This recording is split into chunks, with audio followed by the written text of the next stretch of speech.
Anyone remember Barca tunes? I feel like any football fan who grew up with early YouTube saw some of these clips. Looking back now, they're kinda cursed. I mean, look at Messi here.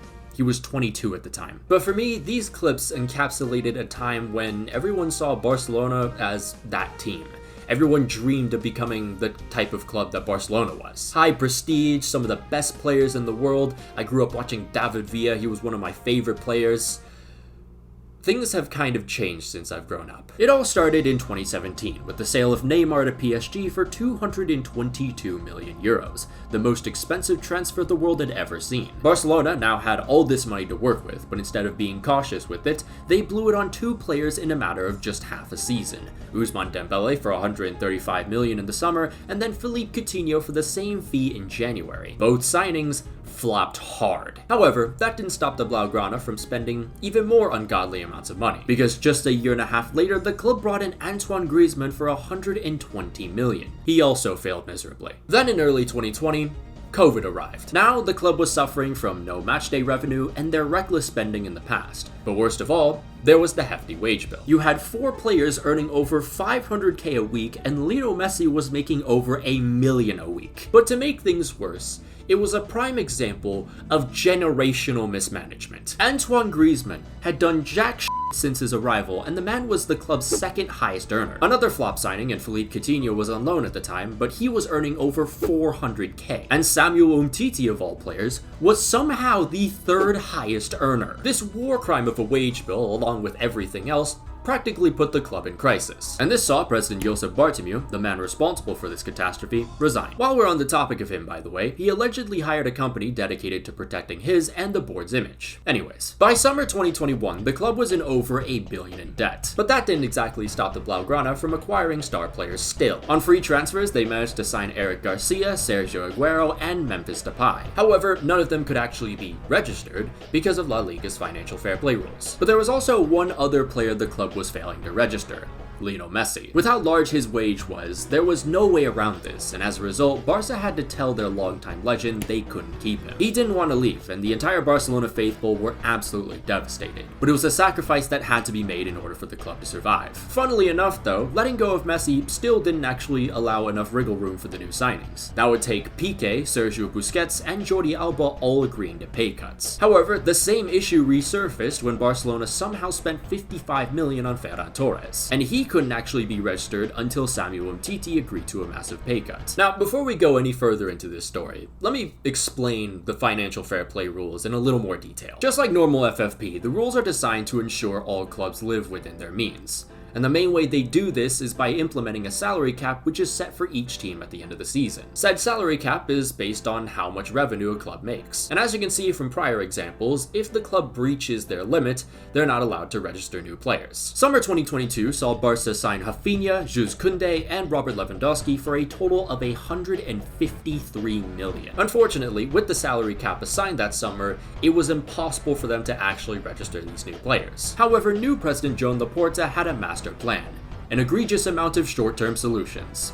Levers, if you will. He sold future TV rights and other assets to generate a total of 800 million euros, which was able to provide a little more stability and the ability to register the new signings. Well, for the most part at least. Laporta and a club treasurer had to use 11 million from their own pockets to get Jules Koundé registered. But aside from the players, the most notable activity was the selling of shares in Barca Studios. The club sold 24.9% to crypto company Socios and another 24.9% to Orpheus Media. The new shareholders promised Barcelona 200 million, and they would also help revamp Barca Studios into Barca Vision, a content platform that would release new projects like NFTs and metaverse activities.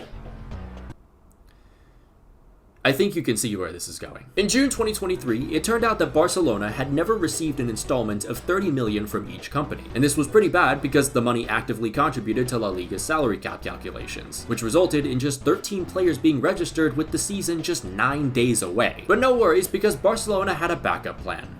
Get another shareholder company to promise 60 million. Along with that, Barcelona sold both Dembele and Kessié to once more register all their players and new signings, including Ilkay Gundogan. Now, we have reached the most recent transfer window. After an impressive display at the Euros, Dani Olmo returned to his boyhood club for a fee of 55 million. And with the new investors Libero bringing in a solid amount of cash, registering the new signing wouldn't be an issue for Barcelona this time. It turns out that Libero did not fulfill its promise of 60 million. Back at the beginning of 2024, it came out that Barcelona would be suing Libero as the investment fund only paid 20 million of the promised 60 million. And along with the other unfulfilled payments, this now left Barcelona in a 100 million euro hole. So in an effort to once again cover missing money, Barcelona sold another share of Barca Vision to a catering company. They did actually cover the 40 million instead though, but that still wasn't enough to register Dani Olmo. So then came All Reliable, sell a bunch of players. That still wasn't enough. So then Barcelona went to Plan C. A loophole. According to Article 77 in La Liga's standards for the preparation of the budgets of clubs and public limited sports companies, if a registered player suffers an injury that keeps them out for 5 months or longer, a club can register another player so long as their wage doesn't exceed 80% of the injured players. Barcelona already used this loophole once when they registered Vitor Roque last season after Gavi suffered an ACL injury. They also just used it for Inigo Martinez after Ronald Araujo suffered a hamstring injury. And what do you know? Andreas Christensen has just suffered an Achilles injury. And boom, just like that, Dani Olmo has been registered in his place. Already, the loophole is kinda fishy, but let's just take a moment and look into Christensen's injury just a little bit. 3 days prior to Olmo's registration, Christensen was reported out for a month, which, doesn't exactly fit the guidelines. Some sources said it was 2 months, but that is still 3 months short. Also, just like everything else that's been mentioned in this video so far, this was of course a short-term solution. So while Christensen will be able to play once he gets back, Olmo will have to be re-registered next season. I couldn't exactly find anything in the article regarding how long the temporary registration is, so I'm just going to assume it's next season. It should be mentioned, by the way, every signing that Barcelona made last season is either on loan or already gone. I'm no expert at this, but something just tells me that's not really a good business model. The question now, though, is what is the future for Barcelona? The club has made efforts to cut the yearly payroll every season, and it's going to take a good amount of years for all of the damages to be fully repaired. But I wonder if this club can actually keep up with these higher profile signings that they keep making, because now Barcelona can't use money from assets sold to grow their salary cap. I don't know if that really means much though, because it's not like they really have any more assets to begin with. On the bright side though, Barcelona will be returning to Camp Nou, which will help them generate a lot more revenue, but that said, they'll have to pay off the 1.5 billion euro loan they borrowed, plus the high interest rates once the renovations are fully complete. It is said that the stadium will generate a minimum of 346 million a season for the club, so it will take time for them to pay that off and the remaining debt they still have, especially since the stadium doesn't actually fully open until next season ideally. The funniest part about all of this though,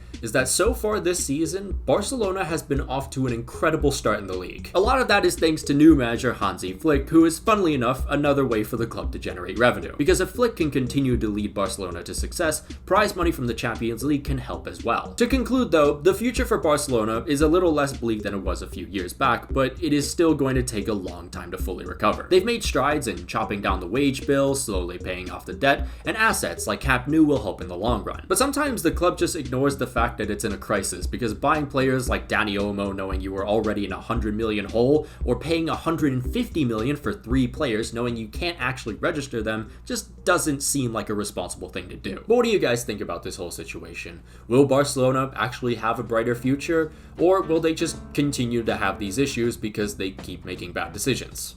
Let me know. But of course, a massive shout out to all our members, including Janos Ballus, Brazilian Fury, Respect the Jeth, Othman JN, Habakkuk, Anazir Makalankam, Alex Rod, Ulta, Miguel Munoz, Return Fire, Rory Burns, Sliderkit, Sniffrix, Takuokafan, The Cypriot 35, Not Windows 95 Man, Kentra Agatra, Big Boris the Baby Eater II, Kerbo, Unkwell, St. Terrence, Sylvia Citrus, Ryan Jans, Wise Orange, Rashford Enthusiast, Cocosaurus Rex, LeJames Braun, Samu, Just MRC, Cheesebait, Cooper Rory, The Somali Pirate, Claymore Roomba, Windar Gel, M4 Dustoff, Finn Likes Rugby More, Davox, The Portergeyser, TPSK25, Polar Protos, Fun Fan, Lucian Von Croix, Ethan Bennett Loves Kavicha, Gazagro Specialkivics, Mano Tango Fei, Adrian, A Ghostly Owl, Coney Wolves, Matanai, Nava, Chris Visconti, Dominic Griffin, Kyler Krebs, Mohammed Altanib, Niche, Patrick Barley, Rashford God 5, Raspberry Ale, subscribe to Temdatem, and Unbroken Persona. If you'd like to become a member, there'll be a link down below and up in the annotations. You can follow my Twitter if you want, follow my Instagram if you like, follow my Twitch. Gonna be streaming a little bit more, hopefully. But until then, I'll see you guys.